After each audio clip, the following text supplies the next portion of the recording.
ಗುರುಗಳೇ 2026ರಲ್ಲಿ ಇನ್ನು ಮಕರ ರಾಶಿಯವರಿಗೆ ಹೇಗಿರುತ್ತೆ? ಮಕರ ರಾಶಿ 2026ರಲ್ಲಿ 2025 ಏನಾಯಿತು ಅಂತಂದರೆ ಅವರಿಗೆ 7.5 ಬದಲಾವಣೆಗಳಾಯಿತು. ನನಗೆ ಸುಮಾರು ಜನ ಫೋನ್ ಮಾಡೆಲ್ಲ ಹೇಳ್ತಿರ್ತಾರೆ, ಗುರುಗಳೇ 7.5 ಬದಲಾವಣೆ ಆಯಿತು ಅಂತ ಹೇಳಿದ್ರಿ. ಈ ಶನಿ ಬದಲಾವಣೆಗಳಾದಮೇಲೆ ನಮಗೆ ಯಾವುದೂ ಅನುಕೂಲಗಳಾಗಲಿಲ್ಲ. ಆ ಕಷ್ಟದಲ್ಲಿಯೇ ಇದ್ದೀವಿ ಹೊರತು ಸುಖದ ಅನುಕೂಲಗಳು, ವ್ಯವಹಾರಗಳಲ್ಲಿ ಪ್ರಗತಿಗಳು ಯಾವುದೂ ಸಹ ನಮಗೆ ಕಾಣಲಿಲ್ಲ ಗುರುಗಳೇ ಅನ್ನುವಂತಹ ಕೆಲವು ವಿದ್ಯಮಾನಗಳು, ಕೆಲವು ವಿಚಾರಗಳು ನನಗೆ ಬರ್ತಾ ಇರುತ್ತೆ. ನಾನು ಹೇಳುವಂಥದ್ದು ಒಂದು ಕಷ್ಟ ಅಂತ ನಾನು ಆಗಲೇ ಫಸ್ಟೇ ಒಂದು ಆರಂಭದಲ್ಲಿ ಹೇಳಿದೆ ನಾನು ನಿಮಗೆ. ಕಷ್ಟ ಅಂತ ಬಂದಾಗ ಕಷ್ಟದಲ್ಲಿ ಕಷ್ಟಗಳೇ ಬರುತ್ತೆ, ಒಂದು ಕಷ್ಟದಲ್ಲಿ ಒಂದು ಸುಖ ಅನ್ನುವಂಥದ್ದು ಖಂಡಿತವಾಗಿ ಸಿಗೋದಿಲ್ಲ.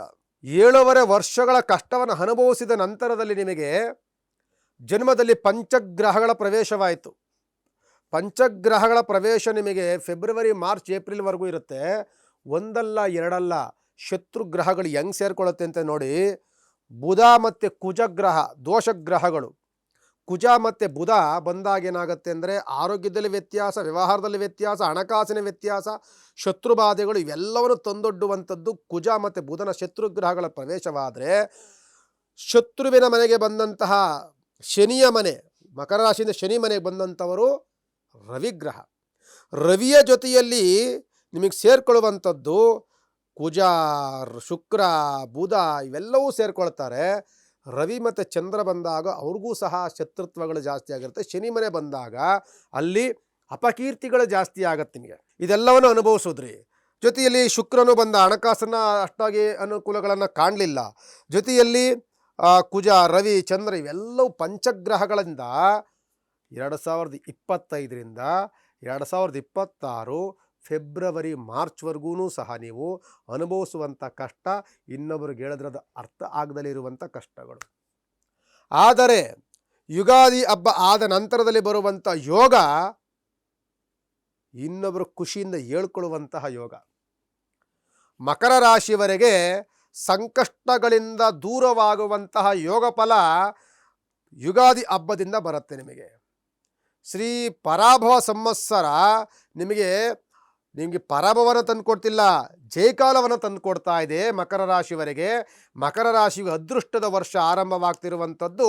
7.5 ವರ್ಷಗಳಿಂದ ಅನುಭವಿಸಿದಂತಹ ಸಂಕಷ್ಟ ಈಗ ನಿಮಗೆ ಬಿಡುಗಡೆಯಾಗಿ ಯೋಗ ಫಲದ ಬಾಗಿಲು ನಿಮಗೆ ತೆಗಿತಾ ಇದೆ, ಅದೃಷ್ಟದ ಬಾಗಿಲು ತೆಗಿತಾ ಇದೆ.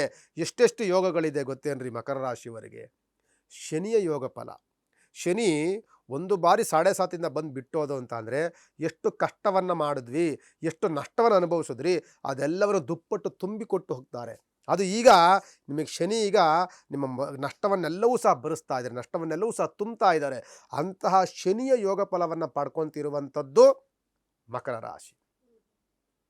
ಮಕರ ರಾಶಿಯವರಿಗೆ ಒಂದಲ್ಲ ಎರಡಲ್ಲ, ಗುರುವಿನ ಯೋಗ ಫಲ, ಶನಿಯ ಯೋಗ ಫಲ, ಅದೃಷ್ಟದ ಯೋಗ ಫಲ, ಶುಕ್ರನ ಯೋಗ ಫಲ, ಪ್ರತಿಯೊಂದು ಗ್ರಹಗತಿಗಳು ಸಮನಿಗೆ ಬ್ಲೆಸ್ಸಿಂಗಲ್ಲಿದ್ದಾರೆ. ಎಲ್ಲವೂ ಸಹ ಅನುಗ್ರಹವನ್ನು ನೀಡುವಂತಹ ವಾತಾವರಣದಲ್ಲಿರುವಂಥದ್ದು ಮಕರ ರಾಶಿ. ಮಕರ ರಾಶಿಯವರೆಗೆ ಎಷ್ಟೆಷ್ಟು ಅಪರಾಧಗಳಿಂದ ವಿಮುಕ್ತರಾಗ್ತೀರಿ. ಉದಾಹರಣೆ ನಾನು ಇದರಲ್ಲಿ ಹೇಳಬೇಕು ಹೇಳಬಾರ್ದಾಗ ಗೊತ್ತಿಲ್ಲ. ಈ ಮಕರ ರಾಶಿ ಶ್ರೀಯುತ ನಟ ದರ್ಶನ್ ಅವರದು. ಶ್ರವಣ ನಕ್ಷತ್ರ ಮಕರ ರಾಶಿಯವ್ರದ್ದು. ಅವ್ರದ್ದು ನನ್ನ ಜಾತಕ ಇದೆ, ಸುಮಾರು ವಾಹಿನಿಯಲ್ಲೂ ನಾನು ಸಹ ಹೇಳಿದ್ದೀನಿ. ಅದು ಸಂಕಷ್ಟಗಳಿಂದ ಅನುಭವಿಸಿದಂತಹ ಇಂತಹ ರಾಶಿಯವರು, ನಾನು ಮಾಡದಲ್ಲಿರುವಂಥ ಅಪರಾಧಗಳನ್ನು ನನ್ನ ತಲೆ ಮೇಲೆ ಒರೆಸ್ಕೊಂಡು ಕಷ್ಟವನ್ನು ಅನುಭವಿಸ್ತಿರುವಂತಹ ರಾಶಿಯವರು ಇವರು. ಮಕರ ರಾಶಿಯವರು. ನೀವು ಒಬ್ಬರಂತ ಯಾರನ್ನಾರ ನೋಡಿ ಸರ್, ನೀವು ಒಬ್ಬರನ್ನಾರ ಕೇಳಿ, ಸರಿ ನಾನು ಏನೂ ಮಾಡಿಲ್ರಿ, ನಾನು ಏನೂ ಮಾಡಿಲ್ಲ, ಅದು ನನಗೆ ಯಾಕೆ ಕಷ್ಟ, ನಾನು ಸುಮ್ಮನೆ ಇದ್ರೂ ಕಷ್ಟ ಬರ್ತದಲ್ರಿ, ನಾನು ಒಂದೇ ಒಂದು ಮಾತನಾಡದೆ 10 ಮಾತುಗಳನ್ನ ಹಾಕೊಂಡ್ರೆ ಸಹ ಹುರುಕ್ತಾಳ್ರಲ್ರಿ ಇನ್ನುವಂಥದ್ದು. ಸುಮ್ಮನೆ ಇದ್ದರೂ ಸಹ ಅಪರಾಧಗಳು, ಅಪನಿಂದನೆಗಳು, ಅಪಕೀರ್ತಿಗಳೆಲ್ಲವೂ ಸಹ ಮೈ ಮೇಲೆ ಬರುವಂತಹ ದಿನಗಳನ್ನು ಅನುಭವಿಸಿದಂತಹ ಮಕರ ರಾಶಿ ಫೆಬ್ರವರಿ ಕಳಿತಿದ್ದಂಗೆ ನಿಮಗೆ ಎಲ್ಲವೂ ಒಂದಲ್ಲ ಒಂದು ಸತ್ಯದ ವಾತಾವರಣಗಳು ಸೃಷ್ಟಿಯಾಗತ್ತೆ. ಸತ್ಯ ನಿಮಗೆ ಅನಾವರಣವಾಗ್ತಾ ಬರ್ತಾ ಇರ್ತದೆ, ಜನಗಳಿಗೆ ಗೊತ್ತಾಗ್ತಾ ಇರುತ್ತೆ, ಹೌದಲ್ರಿ, ಸೊ ಈ ಥರ ಅನ್ಕೊಂಡ್ಬಿಟ್ವಲ್ಲ ಅನ್ನುವಂತಹ ವಾತಾವರಣಗಳನ್ನು ಸೃಷ್ಟಿ ಮಾಡುವಂತಹ ದಿನಗಳು ಮಕರ ರಾಶಿವರೆಗೆ ಫೆಬ್ರವರಿ ನಂತರದಲ್ಲಿ ಶುರುವಾಗುತ್ತೆ. ಫೆಬ್ರವರಿ ನಂತರದಲ್ಲಿ ನಿಮಗೆ ತಡೆಯುವಂಥ ವ್ಯಕ್ತಿಗಳು ಯಾರೂ ಇರೋದಿಲ್ಲ.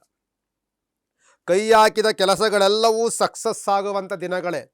ವ್ಯವಹಾರಗಳೆಲ್ಲವೂ ಸಹ ಗೋಲ್ಡನ್ ವರ್ಷಗಳೇ. ಅತ್ಯಂತ ಯೋಗ ಫಲವನ್ನು ತಂದು ಕೊಡ್ತಿರುವಂಥದ್ದು ಮಕರ ರಾಶಿಯವರಿಗೆ. ಮಕರ ರಾಶಿಯವರಿಗೆ ಕೀರ್ತಿ ಭಂಗವಾದಂಥದ್ದು ಕೀರ್ತಿ ಅಭಿವೃದ್ಧಿ ಆಗುತ್ತೆ. ಎಷ್ಟೆಷ್ಟು ನಷ್ಟವನ್ನು ನಡೆಸ್ಬೋದು ಅದೆಲ್ಲವೂ ಸುಖಕ್ಕೆ ಸಿಗುತ್ತೆ. ಎಷ್ಟೆಷ್ಟು ಅವಮಾನಗಳನ್ನು ನಡೆದು ಅದೆಲ್ಲವೂ ಸನ್ಮಾನಗಳಾಗುತ್ತೆ. ಕಳ್ಕೊಂಡಂಥದ್ದು ಎಲ್ಲವೂ ಪಡ್ಕೊಳ್ಳುವಂತಹ ವಾತಾವರಣಗಳು ಸಿಗುತ್ತೆ. ಖಂಡಿತವಾಗಿ ಮಕರ ರಾಶಿಯವರಿಗೆ ನೀವು ಅಂದುಕೊಂಡಂತಕ್ಕಿಂತಲೂ ಸಹ ಹೆಚ್ಚಿನದಂಥ ಫಲವನ್ನು ಅನುಭವಿಸುವಂಥದ್ದು ಫೆಬ್ರವರಿಯಿಂದ ಒಂದು ಫಲ ಸಿಗುತ್ತೆ. ಜೂನ್ ತಿಂಗಳಲ್ಲಿ ಮತ್ತೊಂದು ಫಲ ಸಿಗುತ್ತೆ. ಫೆಬ್ರವರಿಯಲ್ಲಿ ನಿಮಗೆ ಸಿಗುವಂಥ ಯೋಗ ಫಲ ಒಂದು ರೀತಿ ಸೂಚನೆಗಳನ್ನು ಕೊಡುತ್ತೆ. ನನಗೆ ಒಳ್ಳೆ ದಿನಗಳು ಬರ್ತಾ ಇದೆ, ಅನುಕೂಲವಾಗ್ತಿದೆ, ನನ್ನ ಬಗ್ಗೆ ಎಲ್ಲರಿಗೂ ಸಹ ಅರ್ಥವಾಗ್ತಾ ಇದೆ ಅನ್ನುವಂಥದ್ದು ಕೊಟ್ಟರೆ, ಜೂನ್ ತಿಂಗಳಲ್ಲಿ ಸಂಪೂರ್ಣವಾದಂಥ ಬದಲಾವಣೆಗಳನ್ನು ಕಾಣುವಂಥ ವರ್ಷ 2026 ಮಕರ ರಾಶಿಯವರಿಗೆ ಸಿಗುತ್ತೆ. ಮಕರ ರಾಶಿ ಅಧಿಪತಿಯಾದಂಥವನು ಶನಿಗ್ರಹ.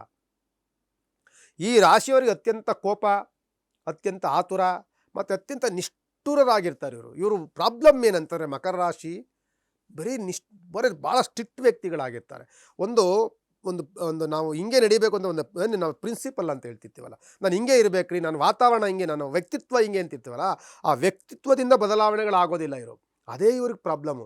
ಇವರೊಂದು ಶಿಸ್ತಾಗಿರ್ತಾರೆ ವ್ಯಕ್ತಿಗಳು ಅಂತಂದರೆ ಅತ್ಯಂತ ಶಿಸ್ತಿನ ವ್ಯಕ್ತಿಗಳು ಇವರು. ಈ ಶಿಸ್ತಿನ ವ್ಯಕ್ತಿಗಳು ಬೇರೆಯವರಿಗೆ ಅಪರಾಧಿಗಳ ಥರ ಕಾಣ್ತಿರ್ತಾರೆ. ಅದೇ ಪ್ರಾಬ್ಲಮ್. ನಾನು ಶಿಸ್ತುಬದ್ಧನಾಗಿದ್ದೀನಿ ರೀ ಅಂತ ಅಂದ್ರೆ ಕೇಳಲ್ಲ, ಅವನೇನು ರೀ ಅಹಂಕಾರದಲ್ಲಿ ನಡೀತಾನೆ ಅಂತಾರೆ. ಅದು ಶಿಸ್ತುಬದ್ಧವಾಗಿ ನಡೀತಿರುವಂಥ ವ್ಯಕ್ತಿಗಳಿಗೆ ಈ ಕಷ್ಟಗಳು ಬರ್ತಿದೆ, ಏನು ಮಾಡೋಕ್ಕಾಗಲ್ಲ. ಇಂಥ ದಿನಗಳು ಭಾಳ ಅಲ್ಪ ದಿನಗಳಲ್ಲೇ ಬದಲಾವಣೆಗಳಾಗಿ ಸುಖದ ದಿನಗಳು ಬಂದು ರಾಶ್ಯಾಧಿಪತಿ ಬಂದು ಶನಿಗ್ರಹನಾಗಿರ್ತಾರೆ. ಶನಿಯ ಉಪಾಸನೆ, ಹನುಮಂತನ ಪ್ರಾರ್ಥನೆ, ಮನೆದೇವರು, ಕುಲದೇವರು, ಇಷ್ಟದೇವರ ಪ್ರಾರ್ಥನೆಗಳನ್ನು ಖಂಡಿತವಾಗಿ ಮಾಡಿ ನಿಮಗೆ 2026 ಕಷ್ಟವನ್ನು ದೂರ ಮಾಡಿ ಸುಖವನ್ನು ತಂದುಕೊಡ್ತಿರುವಂಥ ಯೋಗ ಫಲ ಮಕರ ರಾಶಿಯವರಿಗಿದೆ. ಎಸ್ ಗುರುಗಳೇ, ಮಕರ ರಾಶಿಯವರ ಗೋಲ್ಡನ್ ಟೈಮ್ ಬಗ್ಗೆ ತಿಳಿಸ್ಕೊಟ್ಟಿದ್ದೀರಾ. ಇನ್ನು